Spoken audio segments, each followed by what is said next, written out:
Witch, Kid Paddle, Atomic Betty, si l'un de ces noms t'a donné le sourire, tu es au bon endroit. Et encore, là, ce ne sont que les plus connus. Alors aujourd'hui, on replonge en enfance pour se remémorer 6 dessins animés qui, selon moi, méritent qu'on en parle plus souvent. C'est l'une des séries du début des années 2000. Le titre reprend les initiales de 5 adolescentes, Will, Irma, Taranee, Cornelia et Aileen.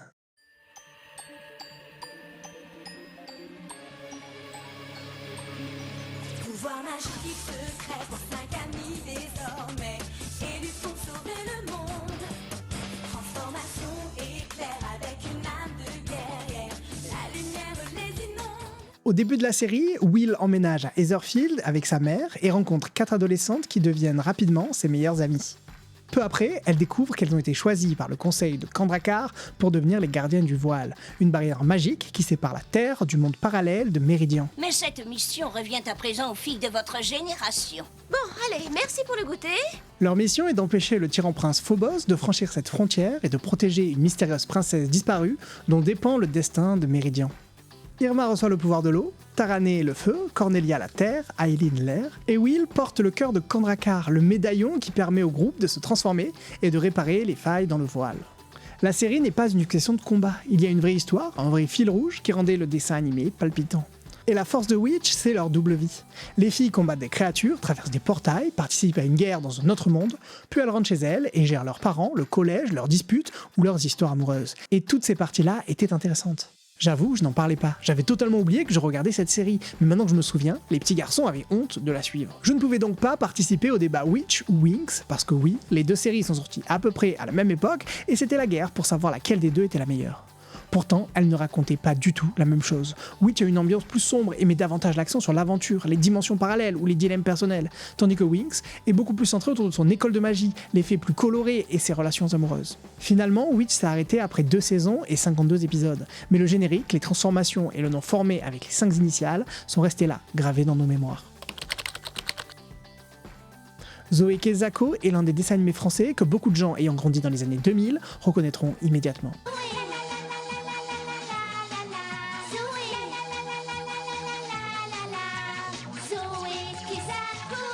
Zoé a 7 ans 3/4, et le détail compte parce qu'à cet âge-là, 3/4 peuvent encore peser très lourd.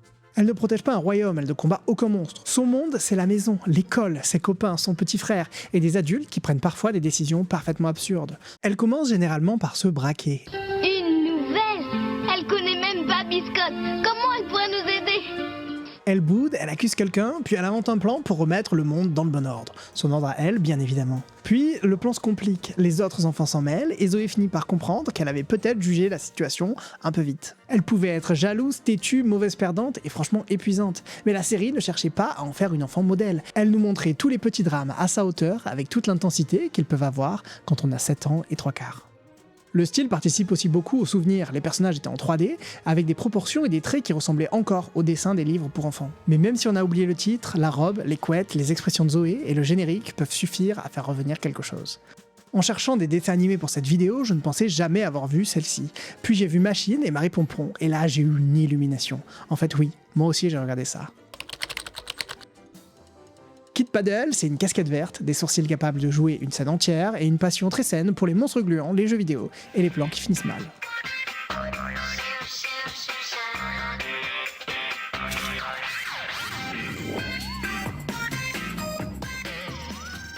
Si tu te souviens, son endroit préféré c'était le City Game, une salle d'arcade remplie de bornes, de bruit et de jeux beaucoup trop importants pour être interrompus par une chose aussi secondaire que l'école. Kid y retrouve Big Bang et Horace. Big Bang, c'est le cerveau du groupe. Il bricole, calcule, peut construire une machine compliquée pour résoudre un problème qui n'en avait peut-être pas le besoin. Horace, lui, est plus jeune, très naïf et possède un talent remarquable pour comprendre trop tard quand une situation devient dangereuse. Et puis il y a Mirador, le surveillant du City Game. Pour Kid, cet homme n'est pas simplement chargé de protéger les bornes. C'est le gardien du temple, celui qui peut interrompre une partie au pire moment et rappeler la règle la plus importante de la salle. On ne secoue pas les machines! La série alternait entre 2 mondes. Dans le premier, Kid essayait de battre un score, éviter une mauvaise note ou obtenir un nouveau jeu. Dans le second, son imagination transformait le même problème en aventure. Un musée devenait un donjon, un adulte devenait un boss. Ces passages reprenaient l'univers de Game Over, le jeu vidéo auquel joue Kid Paddle dans la série. Dans celui-ci, un petit barbare tente de sauver une princesse et meurt presque toujours de façon absurde avant d'atteindre son objectif. Le dessin animé est une adaptation de la BD de Midam et arrive sur M6 Kids en 2003. Mais j'avoue avoir moins accroché avec la série qu'avec la BD. J'étais plutôt Team Titeuf en dessin animé. Pourtant, ce qui me plaît chez Kid Paddle, c'est cette capacité à rendre le quotidien moins plat. Une borne d'arcade devient une aventure, Horace devient le meilleur moyen d'embaucher une catastrophe, et même le surveillant de la salle de jeu finit par ressembler à un boss de niveau. Kid Paddle existe toujours en librairie. Les albums continuent, tout comme Game Over, le spin-off de l'univers préféré de Kid. Le dessin animé, lui, a presque totalement disparu. Totenstein commence comme une idée sortie de la tête d'un enfant passionné par les momies.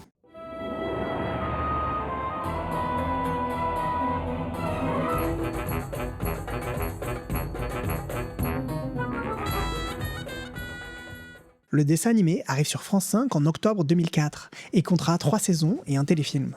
Une nuit, la foudre frappe un sarcophage exposé dans un musée.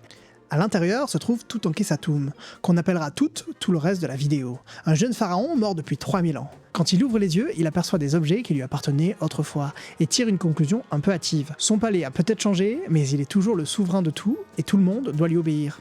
La première personne qu'il rencontre est Cléo, une jeune fille passionnée par l'Égypte ancienne. Elle connaît les hiéroglyphes, les rites et les dieux mieux que lui. Tout a beau les avoir vécus, il est aussi un enfant roi persuadé que le monde entier travaille à son service. Avec eux, il y a Luxor, le chat de Cléo. Le réveil de Tout lui a donné la parole, ce qui lui permet de commenter les décisions du pharaon, avec tout le respect qu'un chat peut accorder à un garçon autoritaire enfermé dans un musée. Chaque épisode part d'un morceau de mythologie égyptienne. Tout touche un objet qu'il ne devrait pas, invoque une puissance qu'il pense contrôler, ou prend une décision royale sans réfléchir aux conséquences. Cléo doit ensuite comprendre les règles du mythe, pour tout arranger avant que le musée, la ville ou le monde des morts ne paie le prix de son caprice. L'ambiance du musée rendait d'ailleurs la série unique. La journée, les objets restaient derrière leur vitrine. La nuit, tout ce vieux monde reprenait vie pour vivre des aventures étonnantes. Je suis sûr que pour certains enfants, cette série a servi de première porte vers l'Égypte ancienne. Une momie un peu autoritaire pouvait donner envie d'ouvrir un livre pour comprendre l'une des légendes qu'elle venait d'évoquer. Et c'est peut-être le meilleur souvenir que Totenstein pouvait laisser. On venait voir une momie donner des ordres à un chat, on repartait en connaissant Anubis sans vraiment savoir où est-ce qu'on l'avait découvert.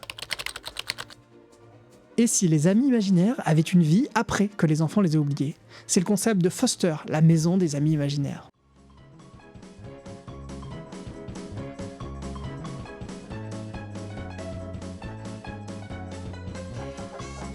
Dans ce monde, les amis imaginaires deviennent réels dès qu'un enfant les invente, puis l'enfant grandit et finit par les laisser derrière lui. Madame Foster les recueille dans une immense maison jusqu'à ce que d'autres enfants décident de les adopter. Mac a 8 ans, son meilleur ami s'appelle Blue. Blue est bleu, n'a presque aucune forme et possède toute l'assurance qui manque parfois à Mac. Mais sa mère a décidé que Mac est bien trop grand pour conserver un ami imaginaire. Il doit alors conduire Blue chez Foster, mais il ne veut pas perdre son ami. Mac passe un accord avec Madame Foster, Blue peut rester à la maison, à condition que Mac vienne lui rendre visite chaque jour. Toute la série tient d'ailleurs sur cette promesse. Après l'école, Mac revient au foyer et retrouve la maison où chaque porte peut cacher une créature inventée par un autre enfant. Il y a Wilt, immense, gros, rouge, avec un seul bras et une gentillesse presque excessive. Eduardo, qui ressemble à un monstre capable de casser un mur, mais qui a peur d'à peu près tout. Coco possède une tête de palmier, un corps d'avion, pond des œufs remplis d'objets et ne prononce qu'un seul mot, Coco. Mais pourtant, tout le monde semble la comprendre. Il y a aussi Frankie, qui essaye de faire fonctionner la maison, pendant que Monsieur Herman impose des règles très strictes. Madame Foster, elle, possède beaucoup plus d'énergie et de goût pour le désordre que tous les pensionnaires réunis. Au milieu de ce groupe, il y a Blue. Mac l'a imaginé comme son meilleur ami, mais ça ne l'empêche pas d'être capricieux, jaloux et capable de transformer une envie ridicule en catastrophe.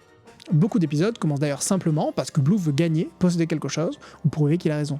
Craig McCracken, le créateur des Super Nanas, a trouvé cette idée après avoir adopté 2 chiens dans un refuge. Il a repris le principe de l'adoption et l'a appliqué aux créatures les plus personnelles qu'un enfant puisse inventer.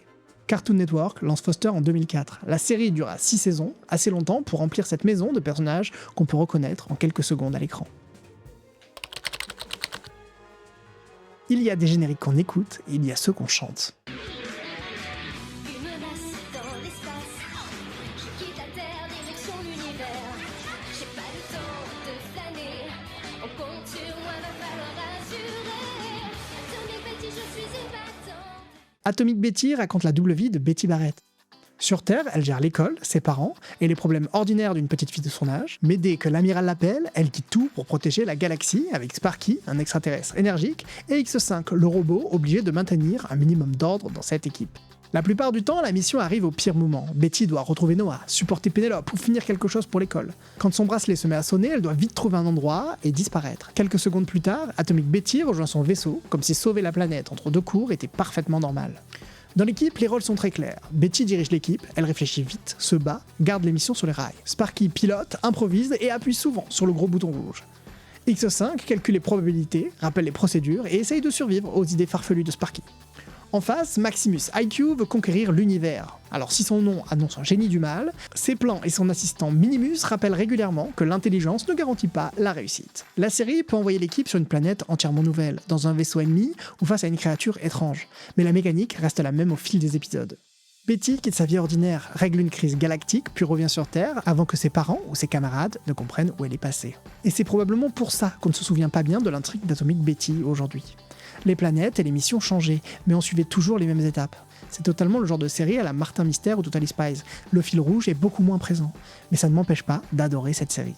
C'est quand même drôle de se rendre compte qu'une série qu'on avait complètement oubliée il y a quelques secondes peut faire remonter des vagues de souvenirs nostalgiques grâce à un personnage, une phrase ou quelques notes de musique. Les souvenirs n'avaient donc peut-être pas totalement disparu, ils attendaient juste qu'on revienne leur rendre visite. Et vous, quels sont les dessins animés de votre enfance que vous pensiez avoir oubliés ? Si cette vidéo vous a plu, vous pouvez la booster sur mobile, la liker ou vous abonner pour ne pas rater les prochaines.